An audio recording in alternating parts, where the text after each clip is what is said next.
The reality is, if you're a Black professional, you're speaking out about racism in a way that forces people to think and confront their discomfort. That is not the path you take for career advancement or career success, right? And it's sad, but that's the reality of the world we live in. So, and I tell this to the students that I mentor, like, look, this is the reality. I don't want you to come in here with blinders on. You can still have success, and you can still be rewarded and have professional satisfaction, but consider these things. Welcome to the Licensed to Live show, where professionals, doctors, champions, VIPs, attorneys, and those in public office discover strategies that help you restart and gain what is lost when you find yourself accused. If another has doubted your integrity, questioned your credentials, or caused your actions to come under scrutiny, you are in the right place. On the other hand, if you have never felt the knot in the pit of your stomach when legal papers are served, the heartbreak of disappointing your family when the lock clicks shut on handcuffs, or had to appear before a board of review, then be aware, the longer you serve, the more likely you are to find yourself under the microscope of those who judge. Prepare yourself for this uncomfortable possibility. Now, here's your host, Dr. Jarrett Patton. Welcome to episode 43 of the Licensed to Live show. My name is Dr. Jarrett, and I am your host for our journey together today and every day you choose to listen to this show. If you or anyone you know has been dissed by the healthcare system, please invite them to join us along this journey. Just go to your favorite podcast distributor and subscribe to Licensed to Live. While you're there, please rate this episode and give me honest feedback so I can make sure I provide you with the most up-to-date information about career and life changes. When I say dissed, I mean disengaged, dissatisfied, disappointed like our guest at a point in his career, or disenfranchised like I was when I had my medical license temporarily suspended. Today we will be talking with Dr. Brian H. Williams, a trauma surgeon, an activist, a speaker, and a podcast host. We discuss a Sentinel event in his life that thrusted him into the national spotlight and how that affected his career. Before we get started, we have a word from our sponsor. Are you struggling with an entitled child?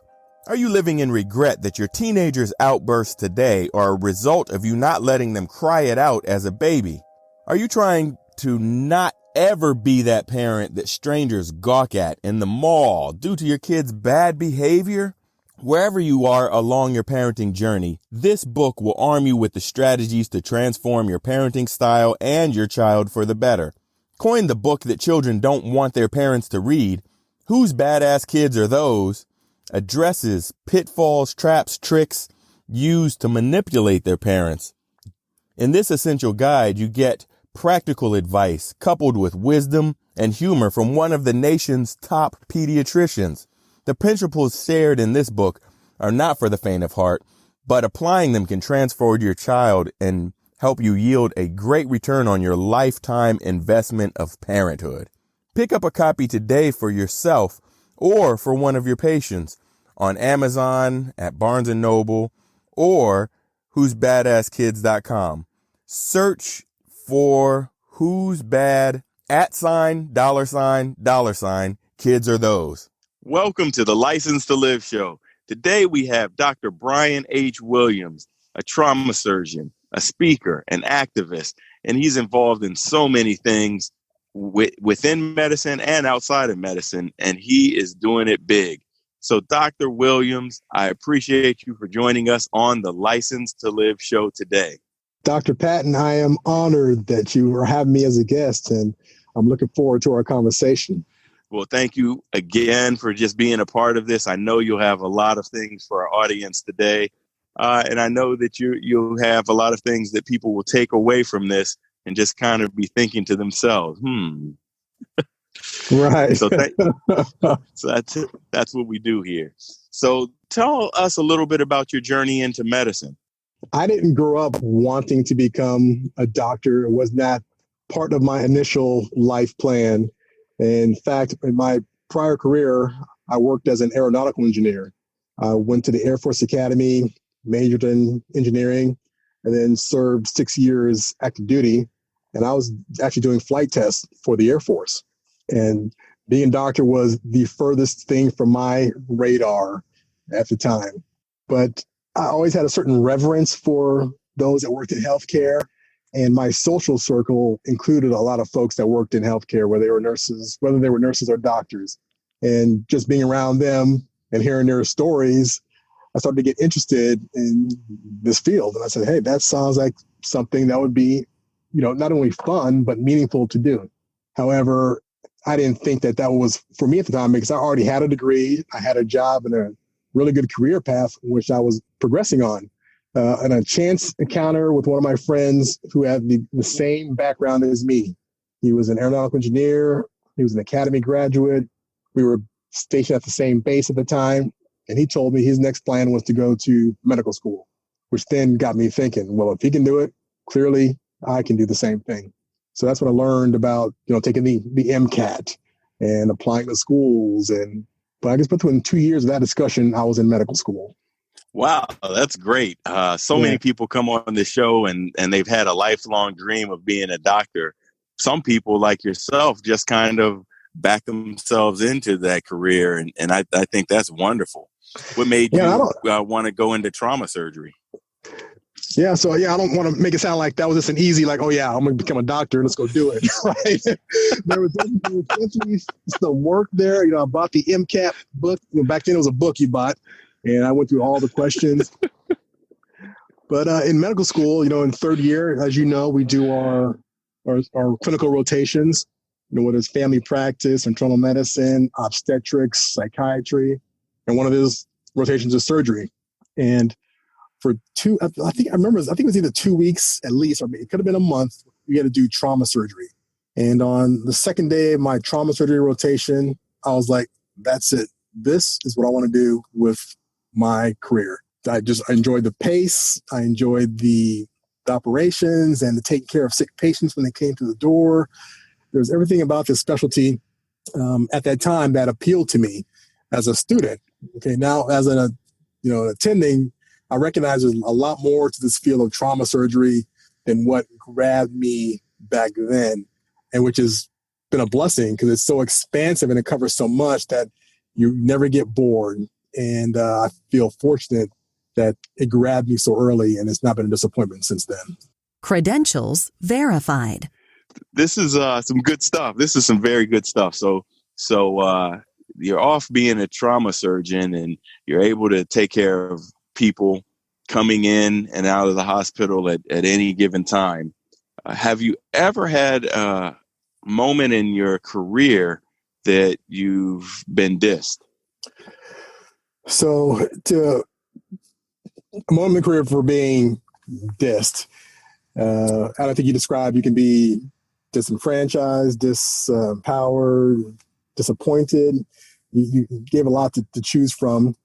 And I will say that when you're, as an African-American, going through medical training, there will be plenty of opportunities for you to be dissed. And I cannot recount the number of times that has actually happened, right?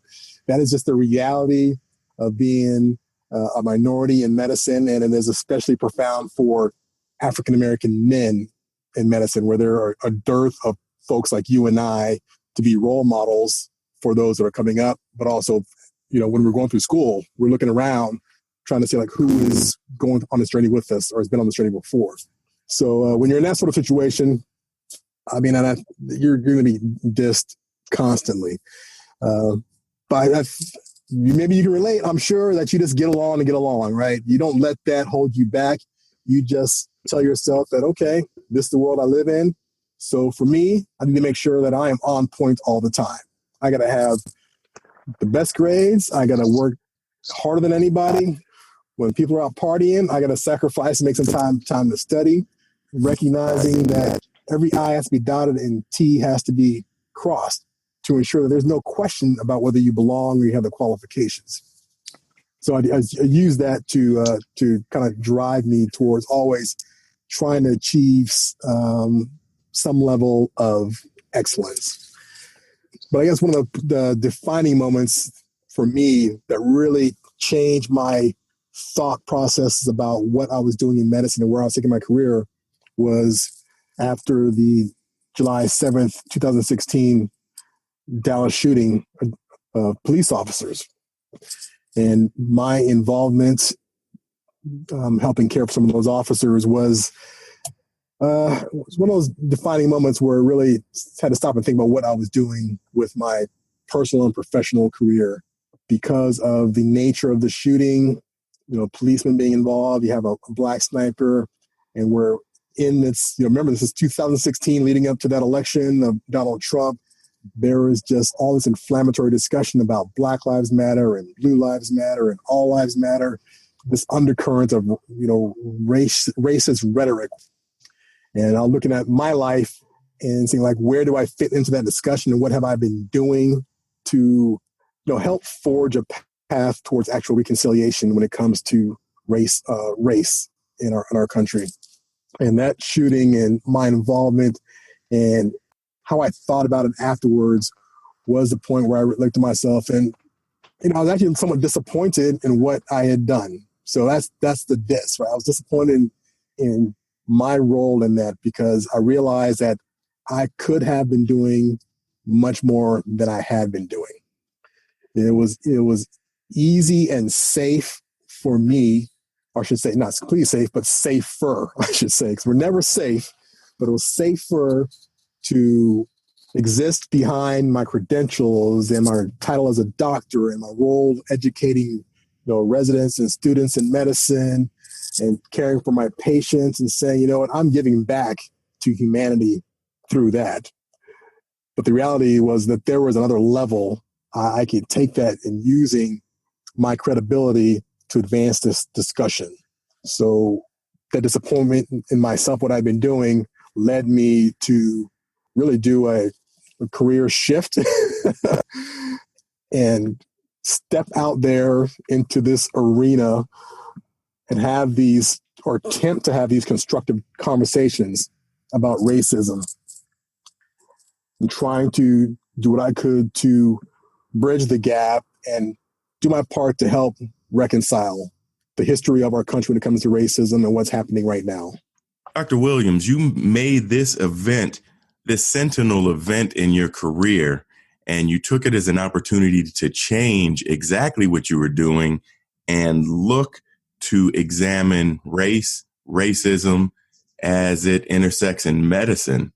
In fact, you have a podcast right now that's very interesting. I find your episodes very interesting. They make you think about how race and racism intersects in medicine. Could you tell us a little bit more about that? Yeah, thank you for listening to my podcast and for mentioning it. The podcast is called Race, Violence, and Medicine. You can hear it at raceviolencemedicine.com or anywhere you get your podcasts, really. The genesis for that podcast came from many of the people I was meeting after the shooting. And you mentioned, like, I took this as a means of exploring racism and making social commentary. I must admit, it wasn't a well thought out plan, right? Because these events happen, they're not on your schedule. And then afterwards, you decide what it is you're going to do. And I think this ties back into what you talked about as far as resilience. And when something bad happens, like, how do you integrate that into your life and turn it into a positive? So as I was speaking more about racism and how it is interwoven into the fabric of American society and what we can do to move forward towards reconciliation, I would have these Q&As. I would meet these fantastic people when I was speaking across the country. And the conversations would continue after the speaking event. That was one part. The second piece is an acquaintance of mine here in Dallas. And he had asked me a couple of times would I be willing to have a radio show at his station. And I kept putting it off, saying, look, I'm a doctor, not a radio host.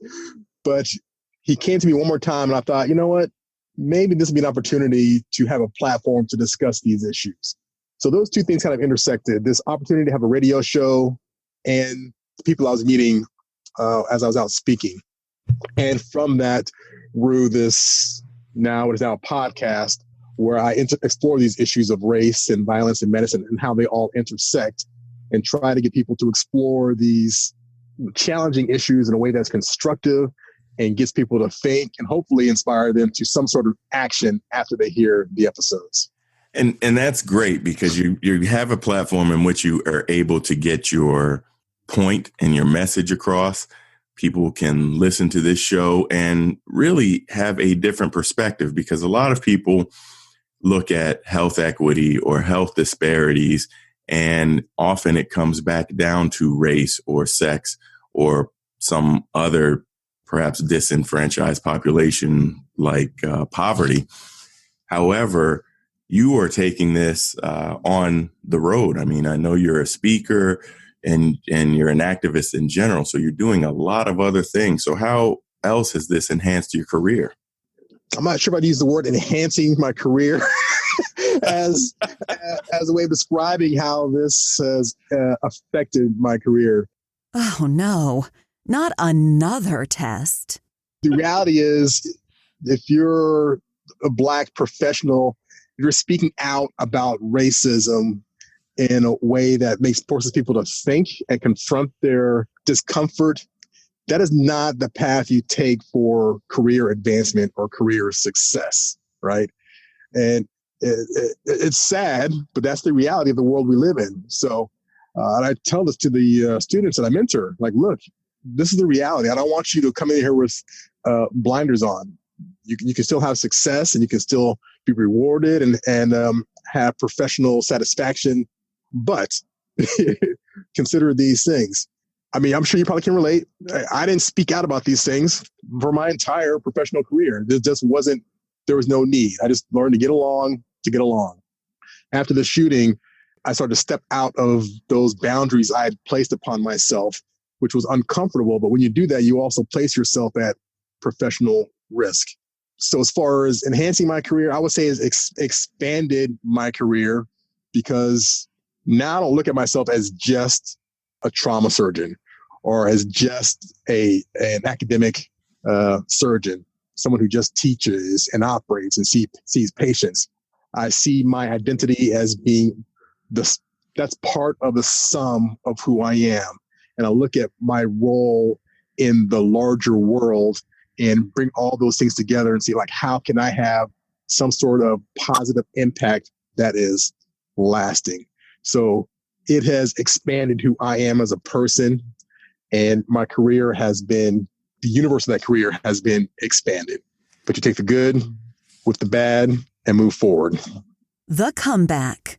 You hear this, fire starters. You take the good with the bad and move forward. It's essential at any point in your career that you are looking to move forward and keeping yourself moving forward despite the circumstances that are around you, because a lot of times opportunities present themselves almost at random. When you look at Dr. Williams' case, he just happened to be on call that day, and all of these things came about because he had eyes open for opportunity. Now, he doesn't express it as enhancing, but it did expand his career because he was looking and could see additional opportunities. He understood that there was a need to discuss some of these things in regards to race, violence, and medicine.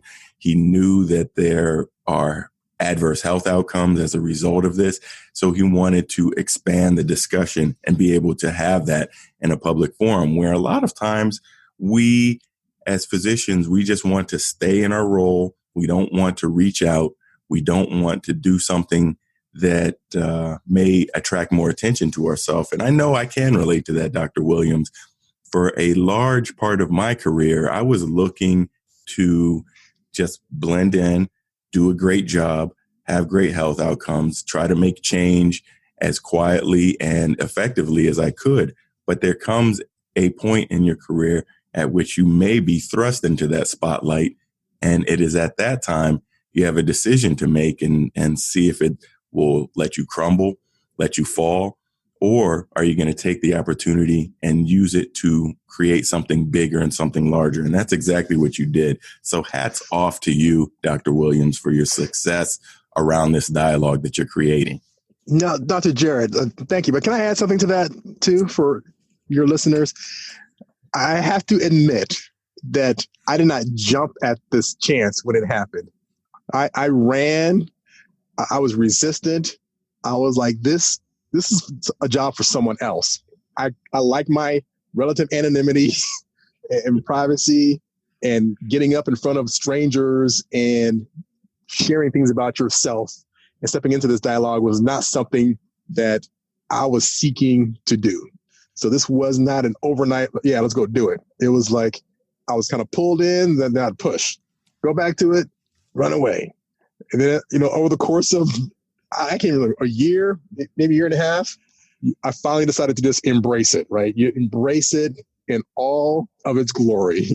Like I said, you embrace the good and the bad, but you keep focused on the end goal, which is having positive impact on race relations as it relates to our country. Then everything else just kind of, it becomes noise. It's just all part of the journey. That is an excellent point. Do you understand what he just said, folks? It didn't just jump out and say, okay, let's go. He felt a little uncomfortable. He felt like he would have to step out of his comfort zone to do this. And as a result, he experienced growth. So a lot of times you're feeling uncomfortable in a certain situation and say, maybe this isn't for me. Maybe this isn't something that I should be doing. But that uncomfortable feeling, as you continue to move forward, as you continue to make progress, it results in growth. And Dr. Williams, I have to say, you've had a tremendous growth over this time. One would not even know unless they are listening to this episode that this is something that you just didn't jump in and embrace with all arms. So thank you for being so clear on that viewpoint. Folks, take these opportunities. They may feel uncomfortable, but use them to progress you forward and obtain that growth. Dr. Williams, where can people find more out about you? I'm active on Twitter at BHWilliamsMD. Anybody there can DM me there or follow me there, and I'll generally follow you back. I have my website, BrianWilliamsMD.com. That's BrianWilliamsMD.com. And there you can send me a message. You can also sign up for my newsletter. And on that website, you can also check out my podcast, Race, Violence, Medicine. But you can also find me on LinkedIn. And I'm happy to share with people my phone number. If you want to contact me, that is 214-699-8730. I'm always looking forward to meeting new folks and continuing this conversation and trying to do what I can to move this country towards racial reconciliation. I will put all of this information in the show notes. You'll have direct links. You'll have all the contact information of Dr. Williams. He is really moving forward the dialogue of race and medicine, particularly with this podcast. So make sure you check it out and subscribe to his podcast, Race, Violence, and Medicine. And you can get it anywhere at any podcast distributor or raceviolenceandmedicine.com. And I will have all the links to the show. So thank you, Dr. Williams, for being a part of the show today. Is there anything else you'd like to say to the audience? Man, I can go on all day, Dr. Jared. This has been a fantastic conversation. I've enjoyed it. Thank you for having me on the show. And I will tell you, when I started doing these things about a little over 2 years ago, I think I was a horrible guest because I would not give them anything. It's like pulling teeth to get me to talk. But I don't know what you did, Dr. Jared, but you got it out of me. Make me look good, all right? Make me look good. Well, I definitely appreciate that. And when we have such a rich conversation, all that means is that you're going to have to be a guest on the show again sometime. Oh, happy to do so. Some more topics. So I thank you so much for being on the show today. And we'll be sure to have you on again in the future. Final judgment. Licensed to live. Thanks. Thanks for having me.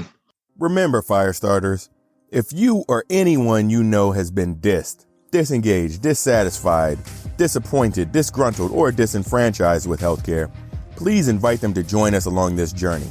Simply go to your favorite podcast distributor and subscribe to Licensed to Live. Be sure to keep up with me in between episodes and follow me on Twitter at Dr. Jarrett. That's at, spell out the word doctor, J-A, 2 R's, E, 1 T. See you next time.